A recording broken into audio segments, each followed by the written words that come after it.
PP अॻवान ऐं town committee Uderolal station जे अॻूणे चेयरमैन मोहम्मद हनीफ छुटो चयो आहे त तेलके ते पहिरियों हक़ उॾेरोलाल स्टेशन जो आहे।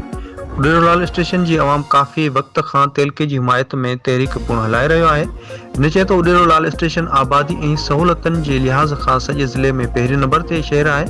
अहिड़नि ख़्यालनि जो इज़हार टाउन कमेटी उॾेरोलाल स्टेशन जे अॻूणे चेयरमैन ऐं पीपी अॻवान मोहम्मद हनीफ छुटो प्रेस क्लब उॾेरोलाल ऐं प्रेस कॉन्फ्रेंस कंदे कयो। हिन चयो त तेलके ते पहिरियों हक़ उॾेरोलाल स्टेशन जो आहे। हितां जो अवाम काफ़ी अरसे खां तेलके जी हिमायत में तहरीक पिणु हलाए रहियो आहे। हिन चयो त ज़मीनी हक़ीक़तनि खे नज़र में रखंदे अरबाब इख्तियारियुनि खे इहो फ़ैसिलो करणो पवंदो त उॾेरोलाल स्टेशन हर लिहाज़ खां तेलके जो हक़दार आहे। हिन चयो त उॾेरोलाल स्टेशन आबादी ऐं कारोबारी लिहाज़ खां मटियारी ज़िले जो सभ खां वधीक रेवेन्यू अदा कंदड़ शहर आहे। हिन चयो त उॾेरोलाल स्टेशन शहर में डिग्री कॉलेज, रेलवे स्टेशन, बर्फ़ कारखाननि समेत वॾो कारोबारी मर्कज़ पिणु आहे। हिन ज़िले मटियारी जे चूंडियल नुमाइंदनि ऐं रेवेन्यू वारे सूबाई वज़ीर मखदूम महबूब ज़मा खां मुतालबो कयो त उॾेरोलाल स्टेशन जो तेलको हक़ आहे ऐं मेरठ खे नज़र में रखंदे उॾेरोलाल स्टेशन खे तेलके जो दर्जो ॾिनो वञे।